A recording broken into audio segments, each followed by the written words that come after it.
when you play these execution comps, you have to move like very well around the map at all times in the game, right? So for us, it's just like a huge learning experience when we don't do that, and then we can see, okay, we should have done this at this point, right?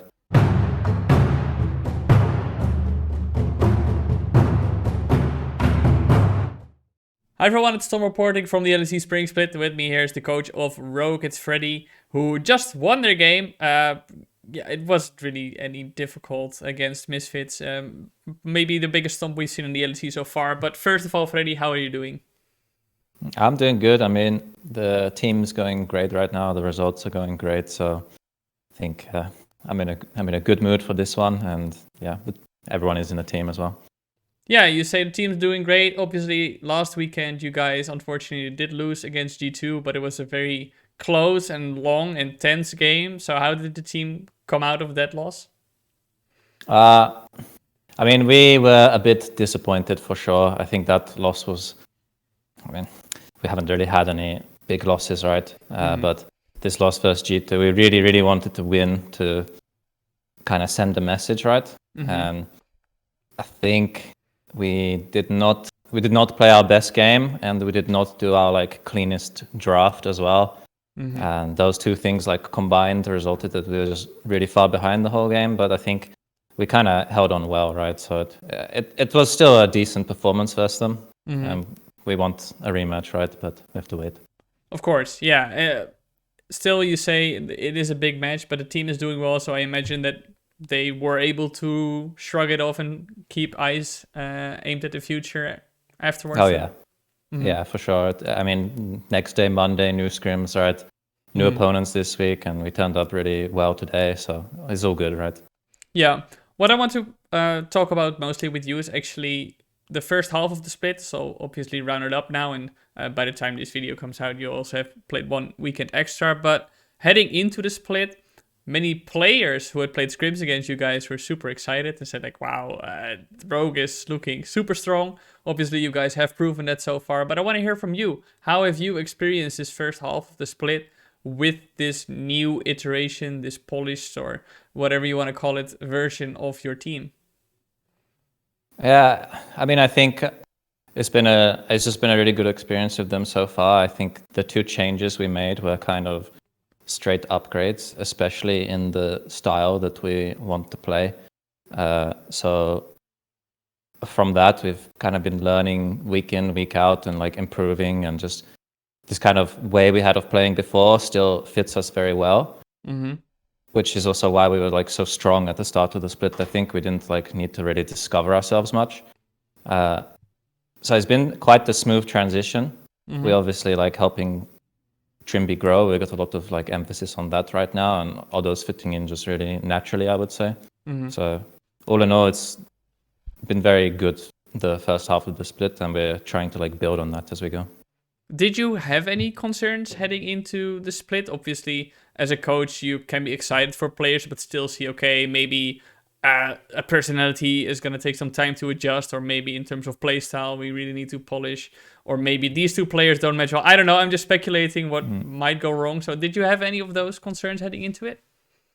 No, but we knew it would be new problem. You take two new players, and there will be new problems, right? So we obviously were looking out for them and adjusting when they came up, these problems. But I mean, we were obviously a bit nervous going into the first week, but everyone is, right? We didn't know, because we knew the high expectations we had on ourselves, but nothing like major, right? You mentioned the development of Rogue in terms of adjusting to a new playstyle, or rather the way you want to play the game. Last summer split, we obviously did see the Rogue who became very well known for its slow scaling style. You win the game at 35 minutes just with all the champions that now are fed and can basically each carry a fight. So how did you envision this new version of Rogue then? What is that playstyle you're trying to get your team to play more? I mean, we still are looking to be like that really smart team, and a team that plays with like tempo around the map. That's what we always aspire for. I think since Worlds, there was a bit of a shift in the mindset of the team, because we went into Worlds, you know how we played in summer, it was kind of monster scaling. and that worked in Europe in that particular summer split. But well, you already heard the story of Worlds. I mean, I think many people will remember what happened at Worlds. Yeah, exactly. So we really struggled against these teams that are playing like more kind of early game orientated. So we've been like pushing towards that as well. And in some of our drafts, I think that's been like reflected. So that's kind of the general direction we're pushing towards. We're trying to keep the same like fast tempo gameplay, right? But we're trying to push it to the next level. And with our new players, I believe that we can do that because we have like the stability in Otto and like the kind of like firepower with Chimbi. Yeah, and the draft is something that Rogue has received a bit of criticism for in a few games, I think now. Whether it's the champions you pick like at all, but also sometimes the order or like the priorities. Has it been difficult for you guys to figure out how you want to draft, adjusting to this more aggressive playstyle or adding this new playstyle to your register basically, so you can whip it out whenever you want to? Is that something that also for the coaching staff has been a learning experience? No, I think it's quite natural for us. I mean, when I was a player, I always liked to draft these like higher lane pressure styles, right? So, and now, I mean, our drafts did get a lot of criticism for being like weaker in team fights and stuff, right? But when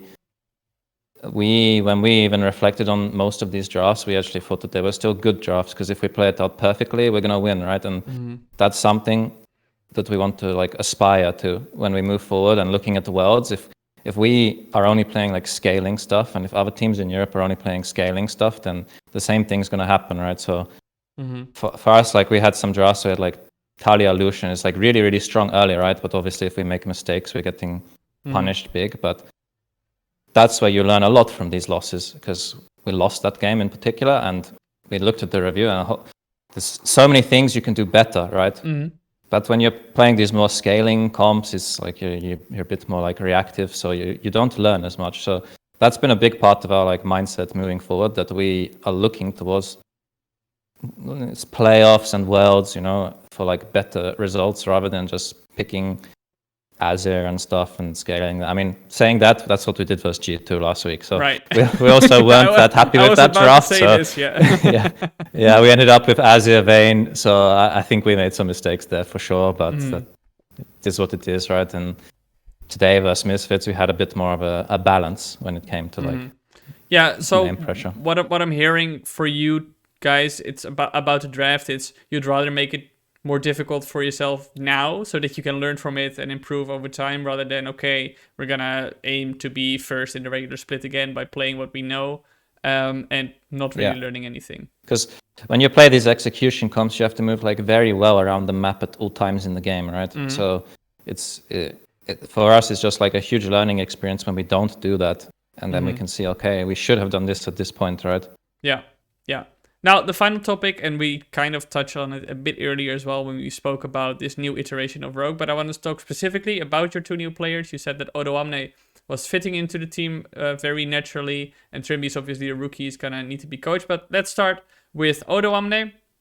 I think he's been highlighted on the broadcast many times for having to play weak side, which, let's be fair, he's doing very well, but it's definitely something he's doing. So is that something you guys just thought of, okay, we want Omni on the weak side because we know he can play it very well, and then from there take the rest of the game?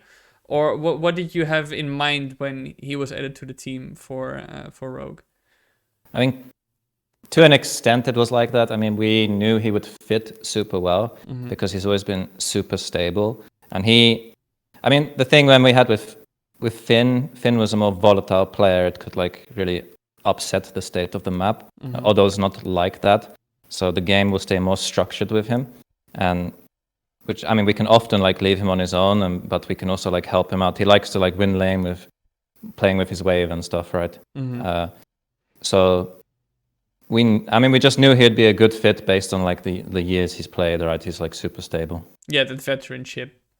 Yeah, exactly. And how is he to work with? I mean, he's really good to work with. I think he's got a lot of experience, and he's like contributing to the team in terms of like draft a little bit, and just in reviews and stuff, he like knows what he wants. He knows exactly what he wants from top lane, right? So yeah, I mean, he's been very, very easy to work with. All right, and then Trimby, obviously, I think it's fair to say that he had needed some time to adjust to the stage, and he was today in an interview with Law in the post game. He said, I'm finally getting to more comfortable as well, as you could see that. So how has it been for you to work with him, and how is that progress going from your perspective? He's for sure like improving week on, week out, and again at the Worlds, one thing we learned was like how support can be like kind of pushed to the limit, but how the Asian teams are pushing that role to the limit. But Trimby is like a bit of a perfectionist, so he's his own worst enemy in that regard sometimes, because he can make 20 good plays in one game, and then he can make one bad play, and he might feel bad about the bad play, right? So, but as he gets like experience and as he moves on the split, I think he's like just continually growing, and by the end of the year, I expect he's gonna be, if not already, like one of the best supports in the league for sure.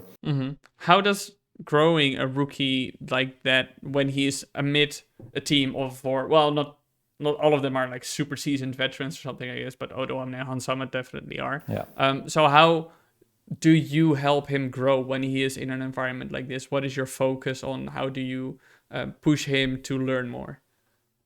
I mean, I think the first thing you just kind of got to slot him into the team culture. That's the first thing. You have to make him feel like he's part of it, part of the team. Like he gets treated the same as the others. We talk to him the same as the others, right? That's the first part. And the other guys in our team as well, they've been super good about like helping him out and going to talk to him and helping him grow. And like especially Hans has been working with him a lot one-on-one. That's something you won't see, is Hans taking like a big role in that as well, like helping to develop Trimby. So I say in general, we just work with him a bit more. We make him feel like as comfortable as possible. We let him know it's okay to int. Everyone's gonna int sometimes as well, right? You gotta do it sometimes just to get it out. Yeah. I think it's Oda who said we have like a very inting culture here sometimes in scrims, or the int is encouraged or something. Right. But yeah, so yeah, I mean, we make him feel comfortable, right? All right, then finally to round up, I'm gonna put you on the spot a bit. Obviously, last summer split, you guys pushed G2 to 5 games. Now in the best of one, it's a best of one, so it's still, I know, can go either way, a best of one, but you did push G2. You got very close. So, do you think that this split already you can claim the title, and to you reuse a phrase that's so very often used and mocked, the kings and dynasties? Do you think that Rogue can grab the title this spring split already? Or is it something you think, okay, now we are a super strong contender, next split we win it for sure? I actually think we can do it this split, but there's like no guarantees, right? It's going to be very close between us, and now Fnatic, I think, are finding the footing with whatever crazy style they're playing. So I definitely think we have a good chance. Depends on like the patch and how we adapt to it and how we like play on the day. A lot of factors, right? And how in shape we are during playoffs. But yeah, and I think the same for summer. Like it could go either way. I think we've had like very promising like scrim results versus G2. A lot of teams, right? But G2 as well. And so we're definitely like challenging that for sure. All right, man. Thank you so much for joining me, Freddy. I'm very much looking forward to what Rogue is going to do in the rest of the split. You guys have been very exciting to watch, and best of luck with it. Thank you.